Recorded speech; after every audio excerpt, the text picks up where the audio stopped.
students, today we will study the poem An Elegy written in a country churchyard, part 2nd, and this is 4B part 2nd. Let us start the poem. We have studied the poem till the line or climb his knees the envied kiss to say. Till here we have seen that how the poet set the environment which is very sorrowful and mournful, and he talks about the rude forefather of the village who are laid forever in their narrow cells, and by the breezy calls of the morning, neither by the swallows twittering nor by the cock's shrill clarion they can be roused, and for them no more the blazing hearth shall burn, or neither the housewives would do their household's work, nor any children run to lisp their sire's return. Now read the next stanza. Oft did the harvest of their sickle yield, therefore oft the stubborn glebe has broke. How jocund did they drive their team afield, how bowed the woods beneath their sturdy stroke. The poet says that जो forefather हैं, rude forefathers which are now lying down in their narrow cells, जो कि अब अपनी छोटी छोटी कब्रों में दफन हैं, वो प्राय क्या करते थे? Oft did the harvest to their sickle yield.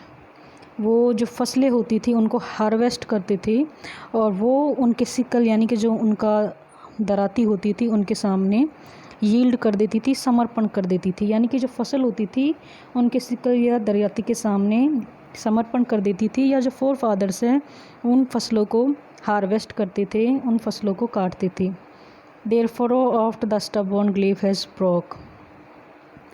और जो उनके हल हैं वो चाहे कितनी स्टबॉर्न या कितनी सख्त मिट्टी हो, ग्लेव मीन्स धरती, स्टबॉर्न मीन्स बहुत ही सख्त, उसको ब्रोक करते थे या उसको तोड़ देते थे, यानी कि जो ज़मीन है उसको वो जोतते थे, यानी फसल उगाने के लिए वो अपनी खेतों को जोतते थे और उनमें जो फसल होती थी उनको वो हार्वेस्ट करते थे. How जोकंड did they drive their team a field. और अपने खेतों को जोतने के लिए बहुत ही खुशी के साथ, जोकंड यानी बहुत ही खुशी के साथ, वो अपनी जो टीम होती थी, टीम मीन्स जो उनके बैलों की जोड़ी होती थी, उनके साथ उन खेतों में ड्राइव करते थे या उनको जोतने के लिए, खेतों को जोतने के लिए अपनी टीम के साथ काम करते थे. How board the wood beneath there study stroke. और किस प्रकार जो वुड्स होते थे, जो जंगल होते थे, उनका जो स्टडी स्ट्रोक होता था, स्ट्रोक मीन्स प्रहार, स्टडी मीन्स बहुत ही भारी या सख्त, उसके सामने जो वुड या जंगल होते थे वो बड़े बड़े जंगल भी झुक जाते थे, यानी कि वो अपने लिए अपनी आवश्यकता के अनुसार जंगलों में से लकड़ियाँ जो काटते थे तो उनकी मेहनत के सामने बड़े बड़े वृक्ष भी झुक जाते थे या उनको वो काट लेते थे. ये उनका काम था, यानी कि वो बहुत ही मेहनती व्यक्ति थे और मेहनत वाला काम करते थे, जो कि ऑलवेज फार्मर्स करते हैं. Next the poet says that let not ambition mock their useful toil, their homely joys and destiny obscure, nor grandeur hear with a disdainful smile the short and simple annals of the poor. Here the poet personifies ambition and grandeur. Ambition means जो बहुत ही महत्वाकांक्षी व्यक्ति होते हैं वो, और grandeur means जो बहुत ही भव्य और जीवन जीने वाले व्यक्ति, दिखावा करने वाले व्यक्ति. तो यहाँ पे पर्सोनिफिकेशन किया गया एम्बिशन और ग्रैंडर का. पोइट कहते हैं कि let not ambition mock their useful toil. जो बहुत ही एम्बिशियस व्यक्ति हैं उन्हें इन फार्मर्स का या उनके जो यूज़फुल टॉयल है, उनकी जो बहुत ही उपयोगी मेहनत है, उनका मजाक नहीं उड़ाना चाहिए. Their homely joys and destiny obscure. और उनके जो घरेलू आनंद थे, जो छोटी छोटी खुशियाँ थी, और जो उनकी ऑब्सक्यूर डेस्टिनी थी, डेस्टिनी कैसी थी, उनकी जो किस्मत थी बहुत ही ऑब्सक्यूर या बहुत ही हिडन थी, जो कि किसी की नज़रों में नहीं आ पाई या जिसे प्रसिद्धि नहीं मिली, उन चीज़ों का किसी भी एम्बिशियस व्यक्ति को मजाक उड़ाने का अधिकार नहीं है या उन्हें उनका मजाक नहीं उड़ाना चाहिए. Nor grandeur hear with a disdainful smile the short and simple annals of the poor. और ना ही जो भव्य जीवन जीने वाले व्यक्ति हैं उन्हें एक डिस्डेनफुल स्माइल के साथ यानी कि चेहरे पे जो घृणित स्माइल होती है, किसी व्यक्ति को देख के आप घृणित स्माइल बनाते हो, इस प्रकार की स्माइल के साथ जो पुअर व्यक्ति थे, जो फोर फादर्स थे ऑफ द हैमलेट, उनकी जो शॉर्ट एंड सिंपल अनाल्स थी, उनकी जो छोटी छोटी कहानियाँ थी, छोटे छोटे छोटे छोटे जीवन के जो क्षण थे, उनका मजाक नहीं उड़ाना चाहिए, उन्हें बहुत ही डिसडेनफुल स्माइल के साथ नहीं सुनना चाहिए। The boast of heraldry, the pomp of power, and all that beauty, all the wealth ever gave, awaits alike the inevitable hour. The path of glory leads but to the grave. This stanza is very important, and you must remember this, because many times this stanza comes in exams for explanations. Next, the poet says that the boast of heraldry and the pomp of power and all that beauty, all that wealth ever gave, awaits alike in the inevitable hour. The path of glory leads but to the grave. यहाँ पे poet कहते हैं कि जो घमंड है, हेराल्ड्री means जो आपने जन्मजात या आपको जो एंसेस्टर या आपके पूर्वजों से जो भी आपको अधिकार मिले हैं, उसका घमंड व्यर्थ है। द पोम्प ऑफ पावर, जो आपके पास ताकत या शक्ति है, उसका दिखावा भी व्यर्थ है। And all that beauty, all that wealth ever give, जो भी सुंदरता या ब्यूटी आपके पास है और जो वेल्थ है, धन है, ये सारी चीज़ें, इनका दिखावा, इनका बोस्ट, इनका गुमान करना, ये सब चीज़ें व्यर्थ है, क्योंकि all that wealth ever gave awaits alike the inevitable hour. चाहे आपके पास जन्मजात पैसा हो, पावर हो, ब्यूटी हो, एवरीथिंग जो भी हो, ये सभी चीज़ें awaits alike the inevitable hour, जो इनएविटेबल या एटर्नली है, जिसको हम टाल नहीं सकते, उस क्षण का इंतज़ार करती हैं। और वो क्षण बहुत ही इनएविटेबल है हर किसी की लाइफ में, चाहे वो कोई राजा हो, चाहे से या बहुत ही गरीब व्यक्ति हो। और वो कहाँ जाता है, वो आवर या वो क्षण हमें कहाँ लेके जाता है? The path of glory leads but to the grave. ये सारी चीज़ें अंतिम रूप से आपको कहाँ लेके जाती है? टू द ग्रेव, यानी कि मृत्यु तक लेके जाती है। कि मृत्यु ऐसी चीज़ है जिससे कोई व्यक्ति नहीं बच पाता है, चाहे वो बहुत ही धनवान हो या सुंदर हो या गरीब हो या कुरूप हो। इसलिए पोइट कहता है कि जो boast of heraldry, the pomp of power, ये सब व्यर्थ है। इसलिए ना तो एम्बिशियस और ग्रैंडर्स पर्सन को किसी भी जो कि रूड फोर फादर्स हैं, उनके यूज़फुल टॉयल का मजाक नहीं उड़ाना चाहिए, ना ही उनके जो एनल्स हैं, स्टोरीज़ हैं, उन्हें डिस्डेलफुल स्माइल के साथ सुनना चाहिए, क्योंकि ultimately the path of glory leads but to the grave. Next, the poet says that, nor you, ye proud, impute to these the fault, if memory of their tomb no trophies raise, where through the long drawn aisle and frater vault, the pealing anthem swells the note of praise. Poet कहता है कि nor you, ये proud, जो प्राउडी people हैं, जो बहुत ही घमंडी people हैं, दिखावा करने वाले लोग हैं, impute to these the fault if memory over their tomb not trophies raise, यानी कि जो रूड फोर फादर्स हैं, जो हैमलेट में थे या अब नहीं हैं, उनकी जो ग्रेव्स हैं, उन पे अगर कोई ट्रॉम्ब या ट्रॉफीज रेज नहीं की गई है उनकी याद में, if memory over their tomb not trophies raise, उनकी याद में उनकी कब्र के ऊपर कोई टॉम नहीं बनाया गया है, या फिर और कोई ट्रॉफीज मीन्स यानी कि कोई भी ऐसी वस्तु या ग्रेव के ऊपर बनाई हुई यादगार चीज़ नहीं बनाई हुई है, तो उसमें उनकी गलती नहीं निकालनी चाहिए। Where through the long drawn aisle and fretted vault the pealing anthem swells the note of praise, where through the long drawn aisle and frater vault the pealing anthem swell the note of praise. The poet says that कि अगर उनके जो भी relative या friends हैं, उनके लिए जो रूट फोर फादर सब नहीं हैं, अगर कोई स्टेचू या मेमोरियल नहीं बना पाए हैं, कहाँ? where through the long drawn aisle and flutter vault the pealing anthem swells the note of praise. Where through the long drawn aisle, जो कॉरिडोर बना हुआ है, जो लंबा रास्ता बना हुआ है जो कि चर्च तक जाता है, जिसके चारों तरफ या जिसके दोनों छोर पे जो कब्र बनी हुई है उनके ऊपर, और जो आर्ट वॉल्ट बनाए हुए हैं चर्च के पास, उन पे अगर वो कोई ब्यूटीफुल सॉन्ग या म्यूज़िक नहीं इरेक्ट कर पाए हैं या नहीं लिख पाए हैं, तो इसके लिए तुम्हें उन लोगों को दोष नहीं देना चाहिए। क्यों? क्योंकि they were rude forefathers, they were illiterate and they were unknown to all those songs and songs of praises.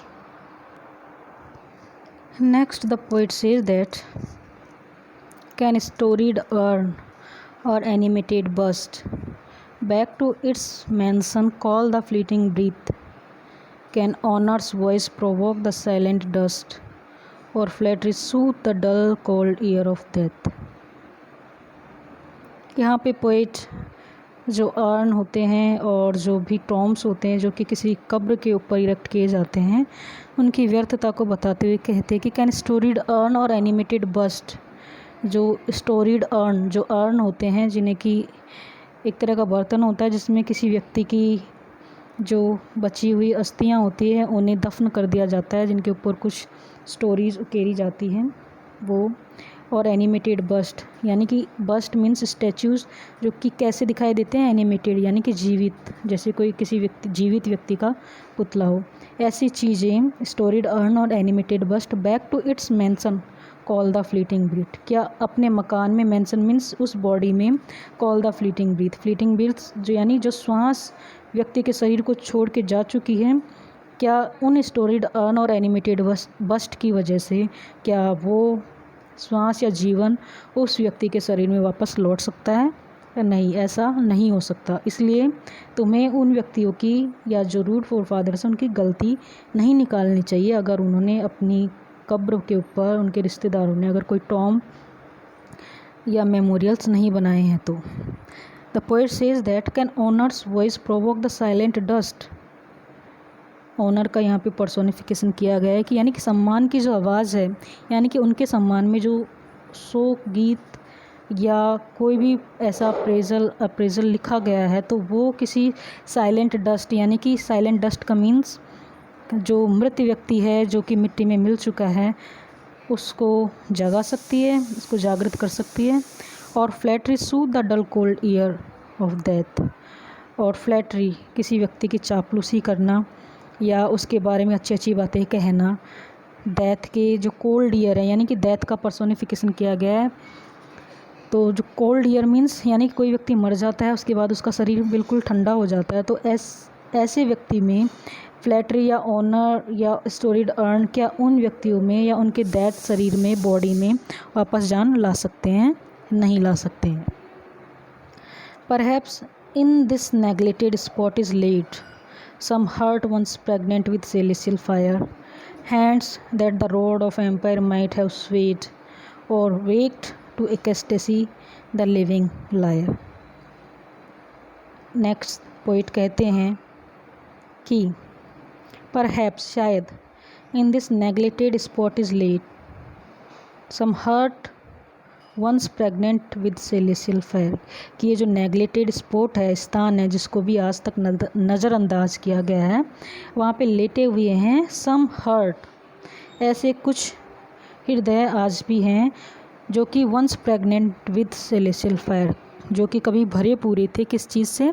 Celestial fire, जो बहुत ही धधकता हुआ हृदय जिसमें बहुत तेज़ आग हो, यानी कि जो बहुत ही एक्साइटेड हो कुछ करने के लिए, बहुत ही प्रतिभाशाली हो, ऐसे व्यक्ति इन कब्रों में आज सोए हुए हैं। And hands that the rod of empire might have swayed, और कुछ ऐसे हाथ लेटे हुए हैं जो कि पूरे एक शासन को चला सकते थे, जिनके हाथों में empire might have swayed, rod यानी कि ऐसे हाथ जिनमें रॉड, जो कि शासन, आपने देखा होगा कोई भी शासक वगैरह होते थे उनके हाथ में एक छड़ी होती थी, तो उस व्यू को ध्यान में रखते हुए पोइट कहते हैं कि ऐसे हाथ भी थे जिनके हाथ में छड़ी हो सकती थी, जो कि पूरे शासन को या पूरे साम्राज्य को संभाल सकते थे।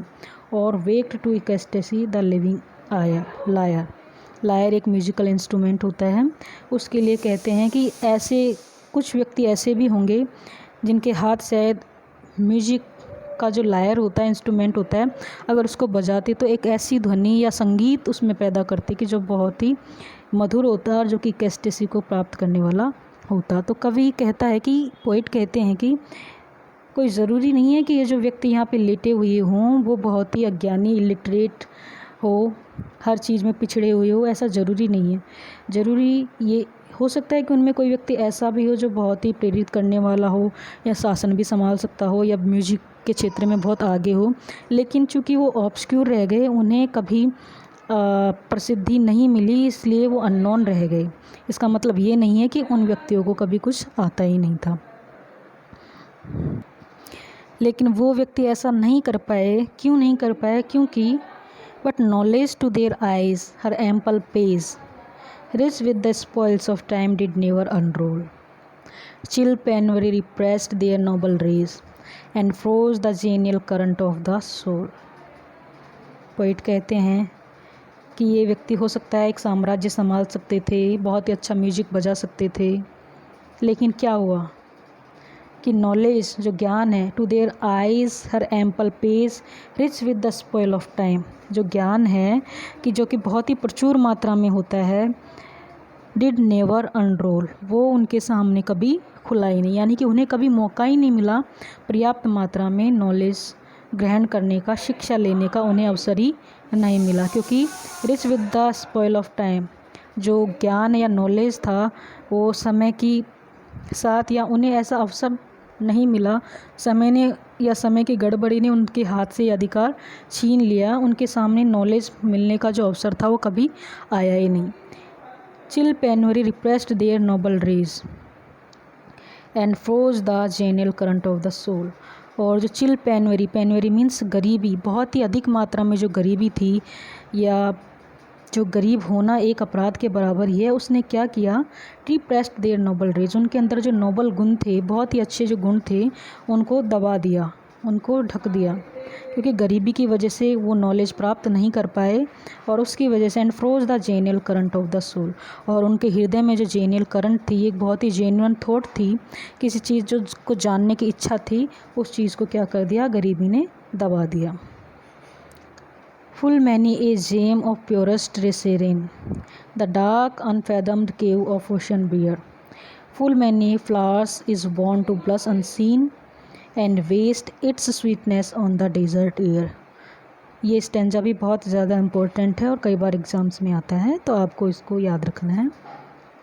यहाँ पे पोएट उदाहरण देते हुए कहते हैं कि full many a gem of purest rays serene, कि बहुत सारे ऐसे जेम्स होते हैं, डायमंड्स, हीरे, जवाहरात होते हैं, ऑफ प्योरेस्ट रेस सेरेन, जो कि बहुत ही प्योर होते हैं और सेरेन होते हैं, the dark unfathomed cave of ocean bear, लेकिन वो कहाँ होते हैं, वो हीरे या जवाहरात जो बहुत ही प्योर होते हैं, सुंदर होते हैं और बहुत ही कीमती होते हैं, वो होते कहाँ हैं, द डार्क अनफैदम्ड, तो बहुत ही गहरे, अनफैदम्ड यानी जिसको आप नाप नहीं सकते हो, अंधकार भरी, केव्स ऑफ ओशन बियर, गुफाओं में रहते हैं, किसकी में, ऑफ ओशन, समुद्र की गहरी गुफाओं में, अंधकार भरी गुफाओं में वो कीमती मोती जवाहरात रहते हैं। Full many a flowers is born to blush unseen, और इसी प्रकार कई सारे फ्लावर्स होते हैं जो कि बॉर्न यानी जन्म लेते हैं या खिलते हैं, टू ब्लश अनसीन, लेकिन वो कैसे रहते हैं, उन्हें कोई देख नहीं पाता है। क्यों? क्योंकि and waste its sweetness on the desert air, क्योंकि ये फूल कहाँ खिलते हैं, इन द डेजर्ट एयर।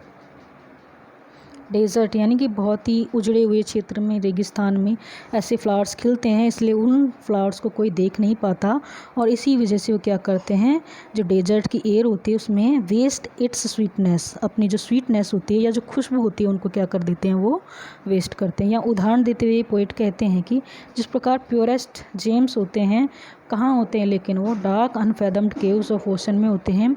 और जो फ्लावर्स होते हैं जो कि ब्लश करते हैं, बॉर्न करते हैं, लेकिन कहाँ, डेजर्ट में। और इसी वजह से उन्हें कोई देख नहीं पाता और उनकी जो कीमत होती है उसकी कोई वैल्यू नहीं होती है। उसी प्रकार ये rude forefathers of the Hamlet थे, क्योंकि ऐसी जगह पे जहाँ उन्हें कोई प्रसिद्धि नहीं मिली, गरीबी की वजह से उन्हें नॉलेज ग्रहण करने का, ज्ञान प्राप्त करने का अवसर नहीं मिला, और इसी वजह से उनकी जितनी भी क्वालिटीज़ थी, कैरेक्टरिस्टिक थी, वो सारी क्या हो गई, वेस्ट चली गई, उन्हें कोई जान नहीं पाया। Next the poet says that some village Hampden that will dauntless breeze the little tyrant of his field withstood. Some mute inglorious Milton here may rest, some Cromwell guiltless of his country's blood. Poet कहते हैं कि perhaps there lies in this village churchyard someone who was fearless and brave like John Hampden. कि हो सकता है कि John हैम्पडन की तरह इस चर्चयार्ड में जो अभी लेटे हुए हैं या जो कि कब्र में दफन हैं, ऐसा कोई व्यक्ति रहा होगा जो कि जॉन हैम्पडन की तरह बहुत ही ब्रेव और बहादुर रहा होगा। If John Hampden courageously refused to pay the ship money during the reign of Charles I, someone lying buried here might have defied a cruel and unjust taskmaster in the fields. Or there may be lying buried here someone who possessed a hidden poetic gift qualifying that of Milton, but whose gift found no opportunity to show itself. John Hampden, Milton और Cromwell ये व्यक्तियों के नाम हैं जो कि Britain से belong करते हैं, और ये बहुत ही फेमस व्यक्ति थे अपने अपने क्षेत्र में। जॉन हैम्पडन की बात करते हुए पोइट कहते हैं कि जॉन हैम्पडन की तरह शायद कोई ब्रेव व्यक्ति भी यहाँ दफन हो सकता है जो कि little tyrant of his a field with stood, जो टायरनी थी वहाँ के राजा की, उसके विरुद्ध खड़ा हो सकता था। ऐसा डाउटलेस, फियरलेस व्यक्ति शायद यहाँ दफन होगा। और मिल्टन एक पोइट का नाम है, जॉन मिल्टन ग्रेट पोइट थे। सम म्यूट इनग्लोरियस मिल्टन हेयर में रेस्ट, उनके लिए कहते हैं, उनका उदाहरण देते हुए या एज ए मेटाफोर को यूज़ करते हुए पोइट कहते हैं कि हो सकता है यहाँ पे कोई म्यूट इनग्लोरियस, ऐसा म्यूट यानी इनग्लोरियस जिसकी प्रतिभा तो मिल्टन जैसी थी लेकिन वो इनग्लोरियस रहा या ऑब्सक्यूर रहा, जिसे कभी प्रसिद्धि नहीं मिली। और हो सकता है कोई क्रॉमवेल की तरह जो कि अपने कंट्री के लिए गिल्टलेस ऑफ हिज कंट्रीज ब्लड, जिसने अपने देश में स्वतंत्रता के लिए खून तो बहाया लेकिन फिर भी वो गिल्टी माना जाता है, गिल्टलेस होते हुए भी। तो हो सकता है कि क्रॉमवेल के जैसे भी कोई महान व्यक्ति, मिल्टन के जैसे या जॉन हैम्पटन के जैसे महान व्यक्ति इन कब्रों में दफन हो। Next the poet says that the struggling pangs of conscious truth to hide the applause of listening senates to command, the threat of pains and ruin to despise, to scatter plenty over a smiling land, and read their history in a nation's eyes. The applause of listening senate to command, the threat of pain and ruin to despise, to scatter plenty over a smiling land, and read their history in a nation's eyes. Because of lack of knowledge and because of the chill penury, the people or the rude forefather of the hamlet could not do anything for the country. हो सकता है कि the poet says, कवि कहता है कि the applause of listening senate to command, कि उन व्यक्तियों में ऐसी क्षमता थी कि the applause of listening senate to command, कि वो व्यक्ति एक सीनेट जैसे कि पार्लियामेंट होती है उसी प्रकार सीनेट होती है, उसको कमांड कर सकते थे और उसमें जो वो अभिव्यक्ति करते या भाषण देते उसके लिए वो अपनी अपलॉज सुनते। अपलॉज मीन्स प्रशंसा सुनते।